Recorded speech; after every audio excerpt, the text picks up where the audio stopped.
जय हिंद। आज इस वीडियो के माध्यम से हम लोग बिहार पुलिस परीक्षा के लिए कक्षा 10 के हमारी अर्थव्यवस्था के इस बुक में जितने भी वन लाइनर और जितनी भी क्वेश्चन जितनी भी तरह के क्वेश्चन हैं, सभी क्वेश्चन को हम लोग पूरे सभी चैप्टर को हम लोग अध्ययन करने वाले हैं। तो वीडियो के लास्ट तक बने रहिएगा। यहाँ से आपको क्वेश्चन 2 से 3 क्वेश्चन इस बुक से देखने को मिल सकता है एग्ज़ाम में। तो आइए हम लोग देखते हैं।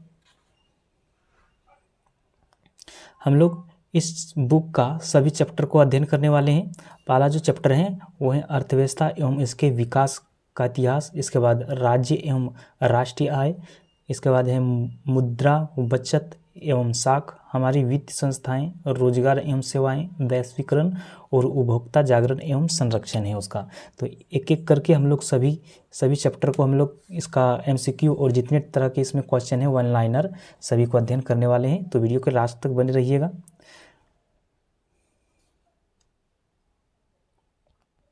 पहला चैप्टर है अर्थव्यवस्था एवं इसके विकास का इतिहास। अर्थव्यवस्था एवं इसके विकास का इतिहास।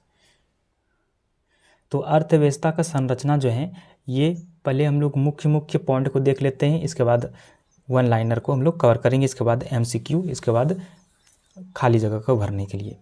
तो पहला जो है यही अर्थव्यवस्था का संरचना। अर्थव्यवस्था का संरचना जो है ये 3 क्षेत्रों में इसको बांटा गया है।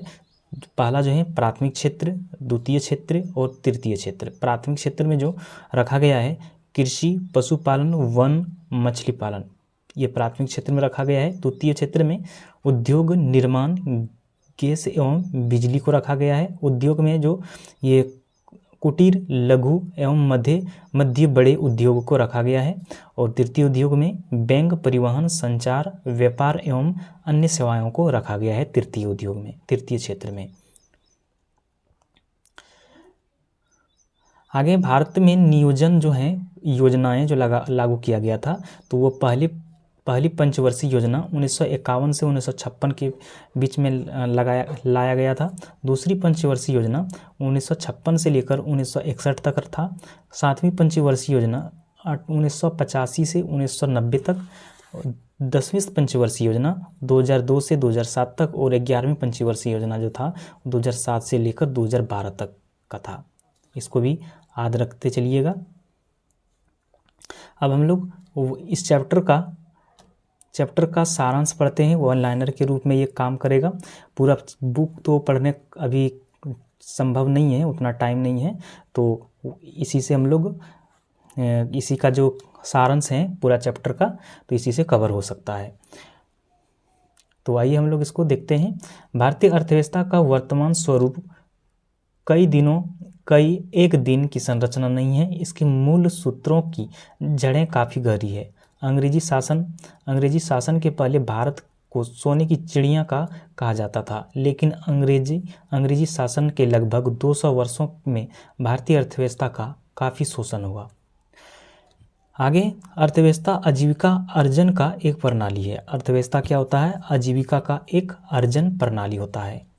अर्थव्यवस्था की संरचना का मतलब विभिन्न उत्पाद क्षेत्रों में इसके विभाजन से है।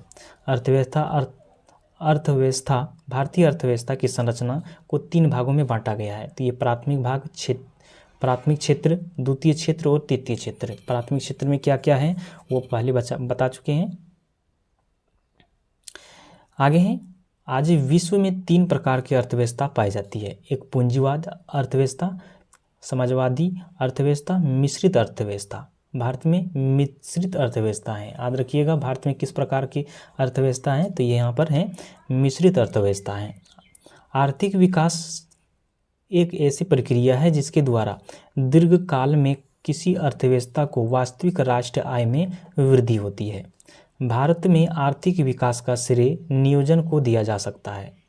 आर्थिक नियोजन का अर्थ राष्ट्र की प्राथमिकताओं के अनुसार देश के संसाधनों का विभिन्न विकासात्मक क्रियाओं में प्रयोग करना है। आगे आर्थिक विकास की माप करने के लिए प्रति व्यक्ति आय को सबसे उचित सूचकांक माना जाता है। आगे संयुक्त राष्ट्र विकास कार्यक्रम यानी कि UNDP द्वारा प्रकाशित मानव विकास रिपोर्ट यानी ह्यूमन डेवलपमेंट रिपोर्ट, जिसको HDR कहा जाता है, विभिन्न देशों की तुलना लोगों के शैक्षिक स्तर, उनकी व्यवस्था स्थिति और प्रति व्यक्ति आय के आधार पर करती है। आगे, साधनों के मामले में धनी होते हुए भी बिहार की स्थिति दयनीय है। आज बिहार पिछड़ा हुआ राज्य माना जाता है। इसके अनेक कारण हैं। हर एक साल बाढ़ तथा सूखे का प्रकोप इस राज्य में झेलना पड़ता है। आगे हैं, आर्थिक विकास की गति को तेज करके बिहार की स्थिति में सुधार किया जा सकता है। पूर्व राष्ट्रपति APJ अब्दुल कलाम ने ठीक कहा था कि बिहार के विकास के बिना भारत का विकास संभव नहीं है। आगे, आजकल बिहार को विशेष राज्य का दर्जा देने की मांग केंद्र सरकार से की जा रही है।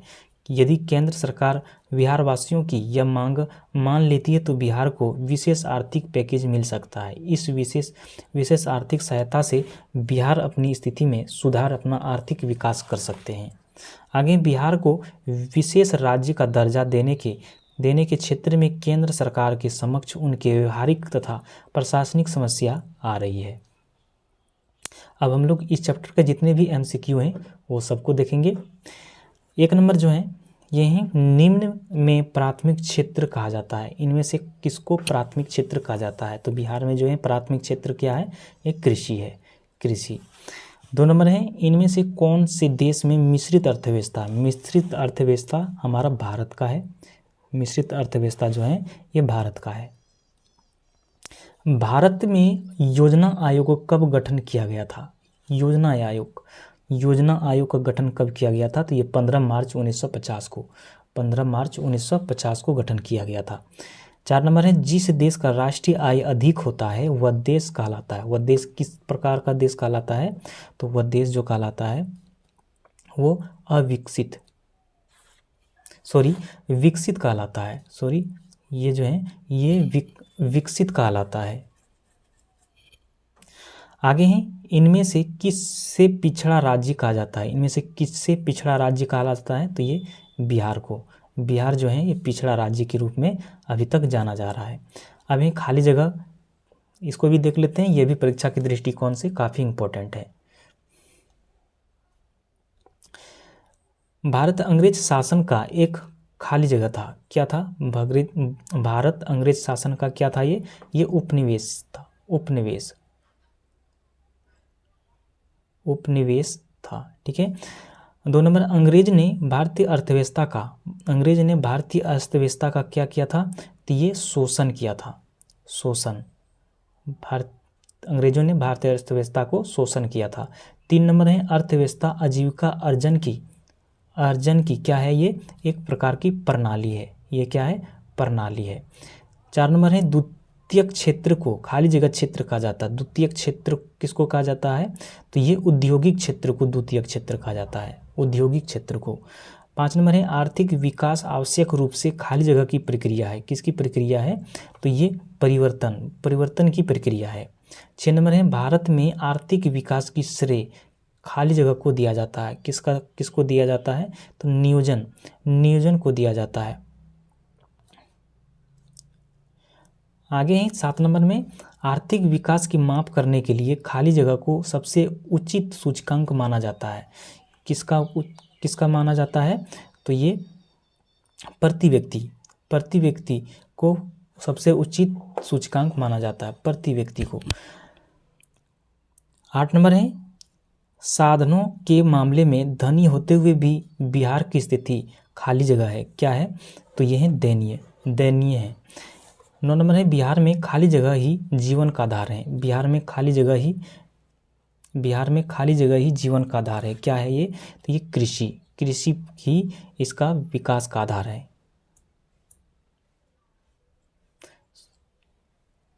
तो ये कृषि इसका आधार है। आगे है, बिहार के विकास में खाली जगह बहुत बड़ा बाधक है। तो ये सबसे बड़ा बाधा जो है बिहार में, तो वो क्या है? वो है बाढ़ है। अब हम लोग दूसरा चैप्टर को अध्ययन करेंगे, राज्य एवं राष्ट्र की आय। इस चैप्टर का 1 लाइनर के रूप में सार इसका दिया हुआ है। पूरे भारत में सबसे कम प्रति व्यक्ति आय वाला राज्य जो है वो बिहार है। वर्तमान में केंद्र सांख्यिकी संगठन CSO के आंकड़े में जहां कुल घरेलू उत्पाद 2003-04 में नकारात्मक 5.15% था, वहीं 2004-05 से 2008-09 के बीच सकारात्मक प्रतिशत हो गई है, यानी कि 11.3% हो गई है, जो बिहार के विकास का स्वच्छ संकेत है। आगे, राष्ट्रीय आय किसी भी देश के आर्थिक विकास के सर्वाधिक वैज्ञानिक और मान्य आंकड़े हैं। प्रत्येक देश में ऐसी संस्थाएं हैं जो उस देश की आय के प्रमाणित आंकड़ों को प्रस्तुत करती है। आगे हैं, प्रति व्यक्ति आय बराबर किसी अवधि विशेष में राष्ट्रीय आय और राष्ट्रीय जनसंख्या का अनुपात होता है। भारत में राष्ट्रीय आय की गणना के सर्वमान्य प्रमाणित संस्था केंद्र सांख्यिकी संगठन है। आगे हैं, भारत में राष्ट्रीय आय की गणना के प्रारंभिक प्रयास में सर्वाधिक चर्चित उद्योगपति दादा भाई नौरोजी ने सन 1967 से 68 ईस्वी में अपने आंकड़ों के अनुसार बतलाया कि भारत का प्रति व्यक्ति आय सन 1968 में 20 रुपये थी। आगे हैं, राष्ट्रीय आय की गणना के अनुसार प्रयास किए गए किंतु प्रसिद्ध अर्थशास्त्री डॉक्टर V.K.R.V. राव के द्वारा सन 1925 से 29 के बीच दिया गया आंकड़ा सर्वाधिक प्रचलित था।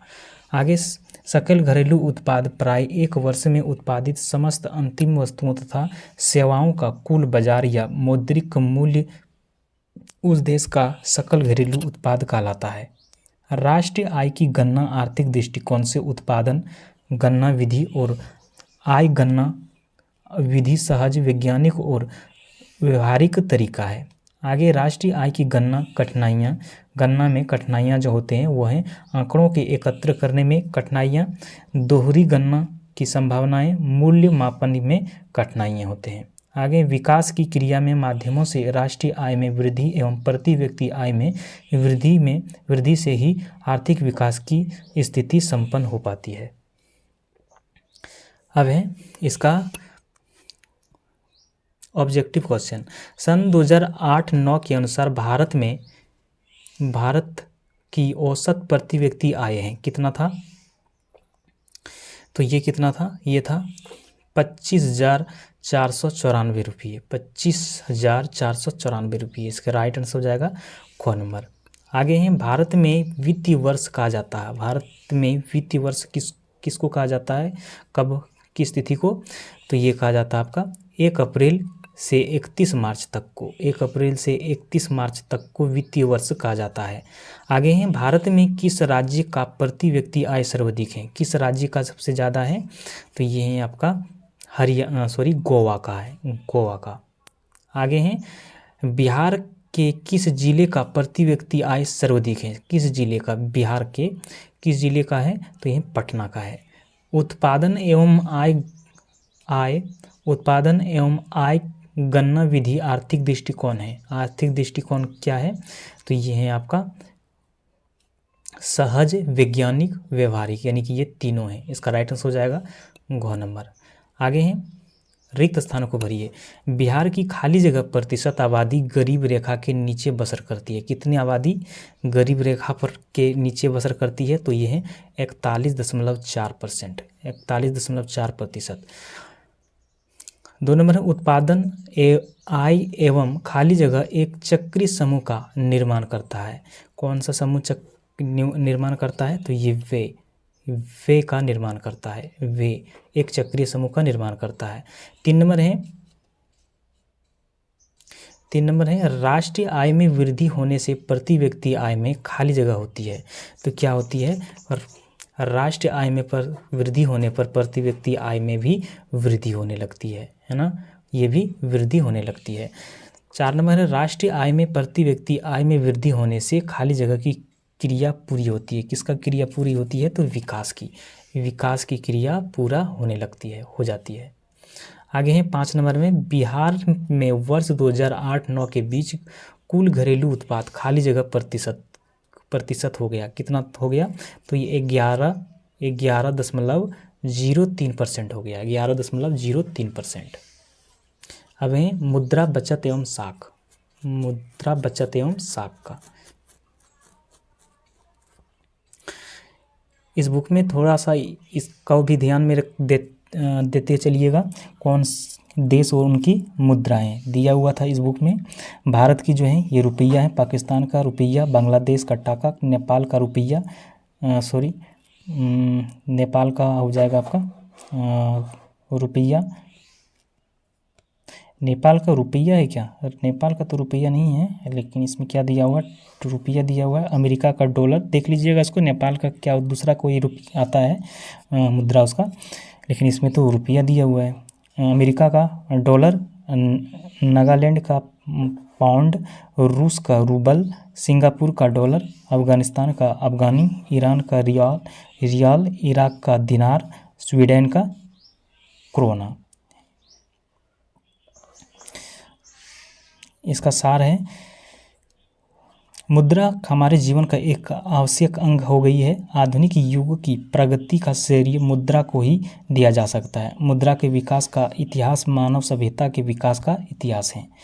आगे विनिमय के दो रूप हैं, वस्तु विनिमय प्रणाली तथा मौद्रिक विनिमय प्रणाली है। आगे वस्तु विनिमय प्रणाली में अनेक कठिनाई थी, इन्होंने कठिनाइयों को दूर करने के लिए मुद्रा का विकास किया गया। मुद्रा के आविष्कार से वस्तु विनिमय प्रणाली का सारी कठिनाइयाँ का समाधान हो गया। आगे मुद्रा में 4 कार्य मान होते हैं, माध्यम, मापन, संयुक्त और भुगतान, ये 4 कार्य होते हैं। सामान्य स्वीकृति प्राप्ति विधि ग्राह्य एवं स्वतंत्र रूप से प्रचलित कोई भी वस्तु जो विनिमय के माध्यम से मूल्य के सामान्य मापक, ऋण के भुगतान का मापदंड तथा संचय के साधन के रूप में कार्य करती है, मुद्रा कहलाती है। आगे भारत में 1 रुपया की कागजी नोट अथवा सभी सिक्कों के केंद्र सरकार के वित्त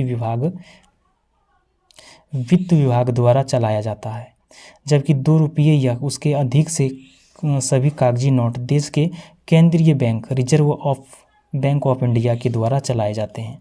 आजकल प्लास्टिक मुद्रा का प्रचलन काफ़ी हो रहा है। प्लास्टिक मुद्रा में एटीएम सा डेबिट कार्ड तथा क्रेडिट कार्ड प्रसिद्ध हैं। इसके द्वारा विनिमय का कार्य काफ़ी आसान हो गया है। मुद्रा वह धुरी है जिसके चारों तरफ संपूर्ण आर्थिक विज्ञान चक्कर काटता है, यानी कि money brighter than sunshine sweet than honey. आय तथा उपभोग का अंतर बचत कहलाता है। साख एक ऐसा विनिमय कार्य है जो एक निश्चित अवधि के बाद भुगतान करने के बाद पूरा हो जाता है। आगे साख पत्र से हमारा मतलब उन साधनों से है जिनके उपभोग साख मुद्रा के रूप में किया जाता है। साख पत्र कई प्रकार के होते हैं, एक चेक, विनिमय बिल, बैंक ड्राफ्ट, हुंडी, प्रतिज्ञा पत्र, यात्री चेक, पुस्तकीय साख तथा साख प्रमाण पत्र होते हैं। सुख पत्र ठीक मुद्रा की तरह कार्य करते हैं, लेकिन इन दोनों में एक प्रमुख अंतर यह है कि मुद्रा कानूनी ग्राह्य होते हैं, जबकि साख पत्रों में कानूनी मान्यता प्राप्त नहीं रहती है। इस चैप्टर में जो है इसमें वस्तुनिष्ठ प्रश्न नहीं दिया है, सिर्फ इसमें खाली जगह दिया हुआ है। 1 नंबर में जो है आधुनिक युग की प्रगति का श्रेय खाली जगह को जाता है। तो किसको जाता है, तो ये मुद्रा को, किसको जाता है, ये मुद्रा को जाता है ना। दूसरा नंबर है मुद्रा हमारी अर्थव्यवस्था की खाली जगह है, हमारी अर्थव्यवस्था की जीवन शक्ति है। क्या है, जीवन शक्ति। मुद्रा के विकास की इतिहास मानव सभ्यता के विकास का खाली जगह है। क्या है, तो ये विकास का इतिहास है, इसका हो जाएगा इतिहास है। 4 नंबर है एक वस्तु के बदले में दूसरे वस्तु को आदान प्रदान को खाली जगह प्रणाली कही जाती है। क्या प्रणाली कहा जाती है, वस्तु विनिमय प्रणाली, वस्तु विनिमय प्रणाली कही जाती है। मुद्रा का आविष्कार मनुष्य की सबसे बड़ी खाली जगह है। खाली जगह क्या है, तो ये उपलब्धि है। मुद्रा विनिमय का खाली जगह है, मुद्रा विनिमय का क्या है, एक माध्यम है। प्लास्टिक मुद्रा के चलते विनिमय का कार्य खाली जगह हो गया है। क्या हो गया है, सरल हो गया है। 8 नंबर है मुद्रा का अच्छा, खाली जगह है, मुद्रा एक अच्छा सरल है, क्या हो जाएगा यहाँ सरल हो जाएगा। आगे हैं आय तथा उपभोग का अंतर खाली जगह कहलाता है, क्या कहलाता है सेवक कहलाता है, सेवक। साख का मुख्य आधार खाली जगह है, क्या हो जाएगा ये बचत, बचत हो जाएगा। अब हैं हमारी वित्त संस्थाएं, हमारी वित्त संस्थाएं चैप्टर नंबर 4।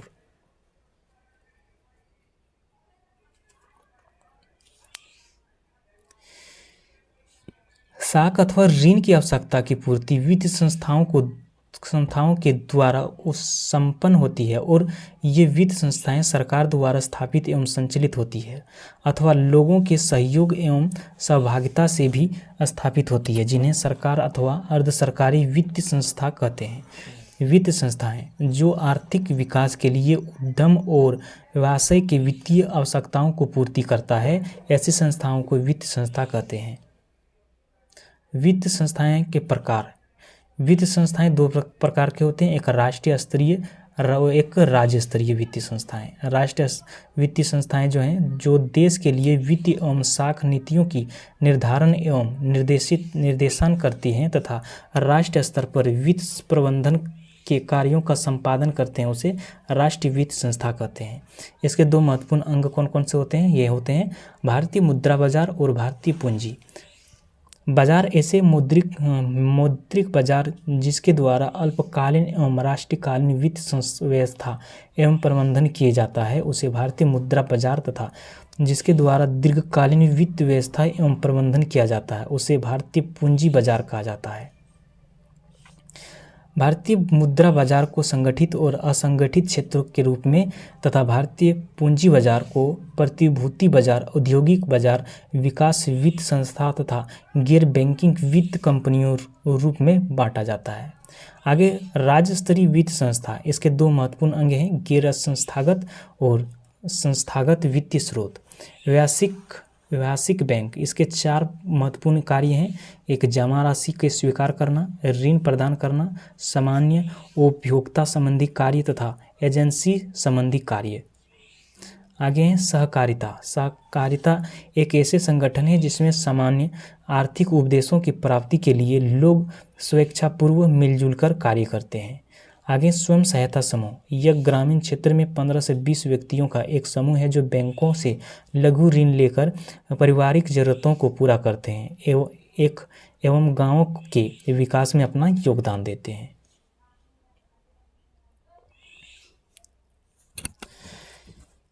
अब है वस्तुनिष्ठ प्रश्न इसका, गैर संस्थागत वित्त प्रदान करने वाले सबसे लोकप्रिय साधन है, इसका सबसे लोकप्रिय साधन कौन सा है, तो यह आपका महाजन है।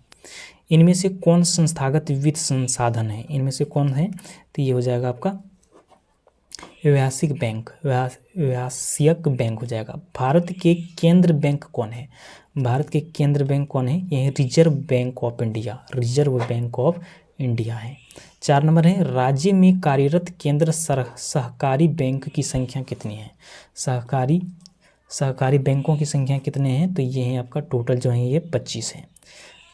दीर्घकालीन ऋण प्रदान करने वाली संस्था कौन सी है, दीर्घकालीन ऋण प्रदान करने वाले, तो ये कौन सा है आपका, तो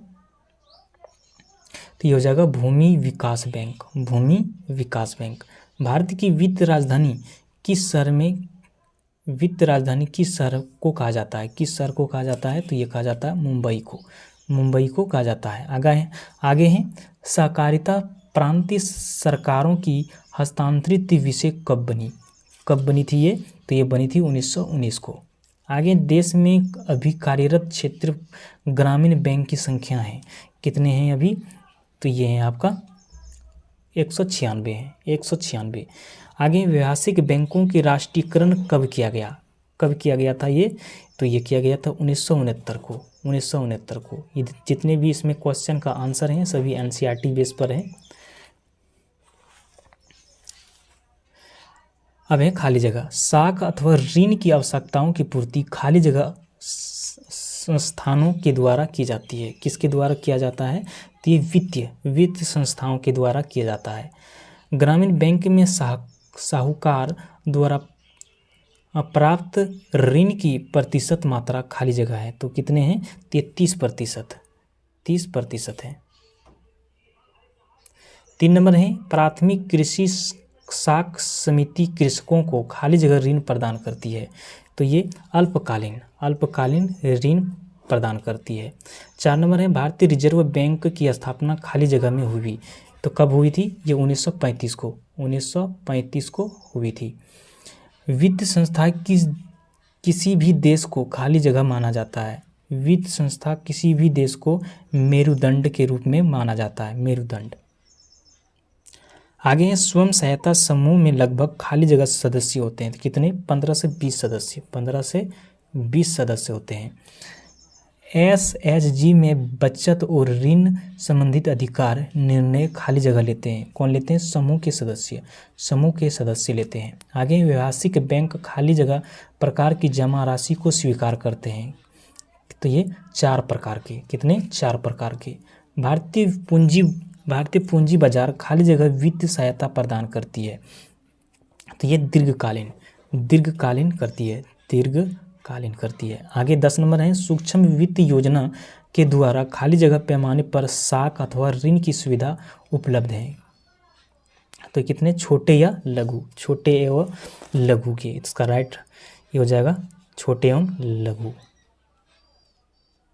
अब है रोजगार एवं सेवाएं, यानी चैप्टर नंबर 5।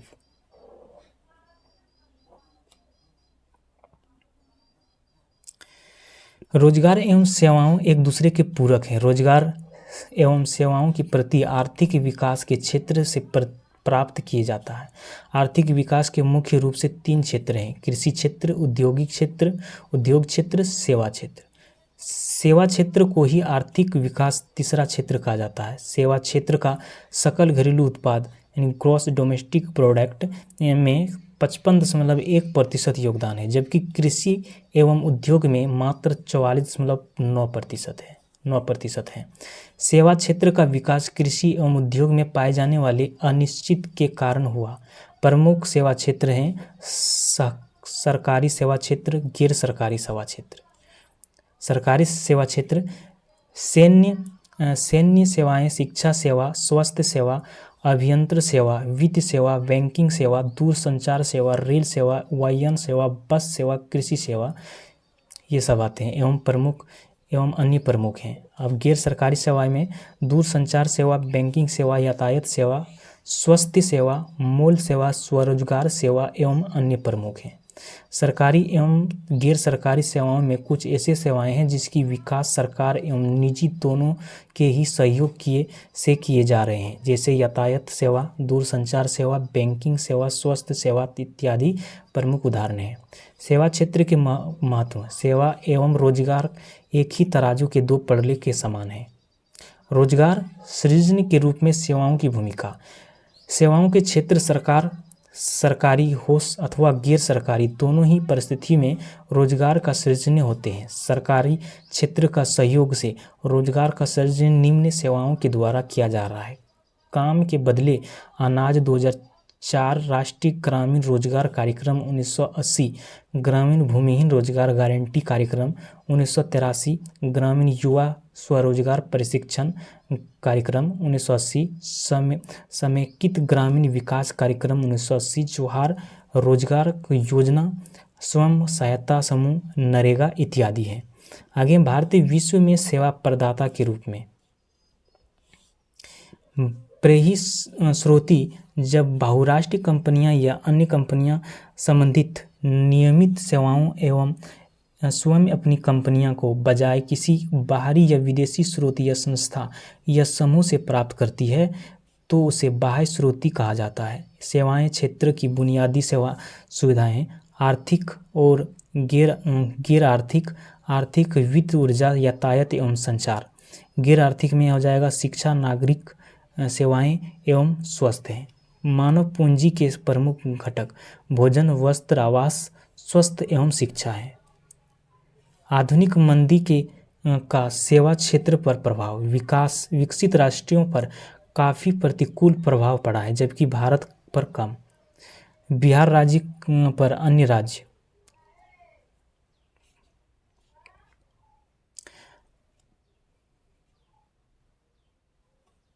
अब है इसका वस्तुनिष्ठ प्रश्न। आर्थिक विकास का तीसरा क्षेत्र क्या है? 1 नंबर में है आर्थिक विकास का तीसरा क्षेत्र क्या है? तो तीसरा क्षेत्र क्या है? तो ये है आपका सेवा क्षेत्र है। मानव पूंजी का प्रमुख घटक कितने हैं? मानव पूंजी का प्रमुख घटक कितने हैं? तो ये है आपका 5। कौन बीमारू राज्य नहीं है? कौन बीमारू राज्य नहीं है? तो ये आपका हो जाएगा कर्नाटक। कौन सी सेवा गैर सरकारी है? इनमें से कौन सी सेवा जो है एक गैर सरकारी है? तो ये वित्त सेवा। ऊर्जा के मुख्य स्रोत क्या है? ऊर्जा के मुख्य स्रोत क्या है? ये है कोयला। अब वैश्वीकरण।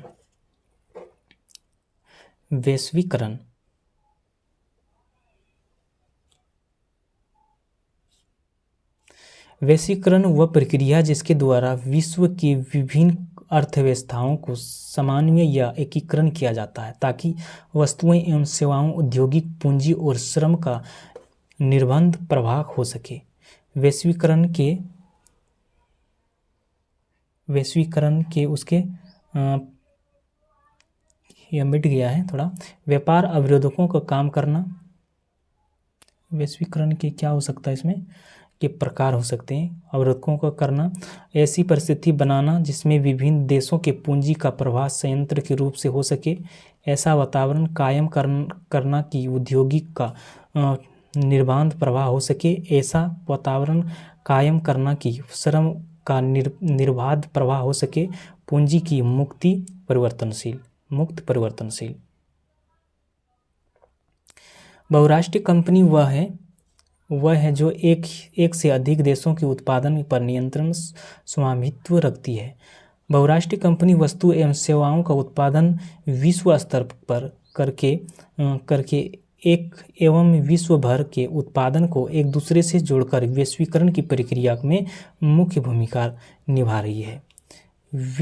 विदेश व्यापार विश्व के देशों के बाजार को जोड़ने या एकीकरण का कार्य करते हैं। वैश्वीकरण को संभव बनाने वाले कारक निम्न हैं। वो हैं औद्योगिक की प्रगति, विदेश व्यापार तथा विदेश निवेश की उदारीकरण, विश्व व्यापार संगठन। यह अंतर्राष्ट्रीय व्यापार से संबंधित नियमों को निर्धारित करता है और देखता है कि इन नियमों का पालन हो।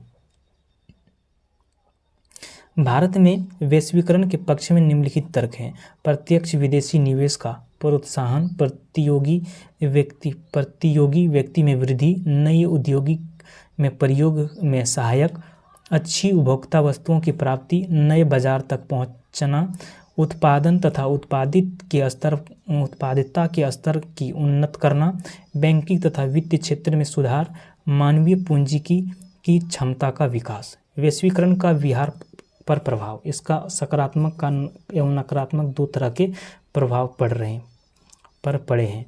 सकारात्मक प्रभाव, कृषि उत्पादन में वृद्धि, निर्यातों में वृद्धि, विदेश प्रत्यक्ष विनियोग की प्राप्ति, शुद्ध राज्य घरेलू उत्पादन एवं प्रति व्यक्ति शुद्ध राज्य घरेलू उत्पादन में वृद्धि, निर्धारणता में कमी, विश्व स्तरीय उपभोक्ता वस्तु की उपलब्धता, रोजगार के अवसरों में वृद्धि, बहुराष्ट्रीय बैंकों एवं बीमा कंपनियों का आगमन। और नकारात्मक प्रभाव जो हैं वो कृषि एवं कृषि आधारित उद्योगों की अपेक्षा कुटीर एवं लघु उद्योग पर विपरीत प्रभाव, रोजगार पर विपरीत प्रभाव, आधारभूत संरचना के कम विकास के कारण कम निवेश।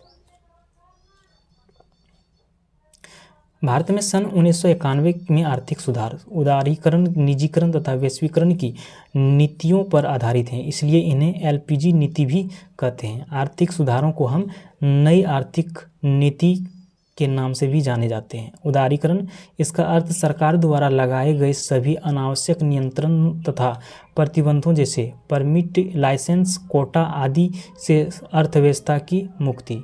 निजीकरण से अभिप्राय है कि निजी क्षेत्र द्वारा सार्वजनिक क्षेत्रों के उद्यमों पर पूर्ण रूप से या आंशिक रूप से संभावित्व प्राप्त करना तथा उनका प्रबंध करना। निजी क्षेत्र के विकास पर प्रतिबंध हटाना। वैश्वीकरण एवं आम आदमी, वैश्वीकरण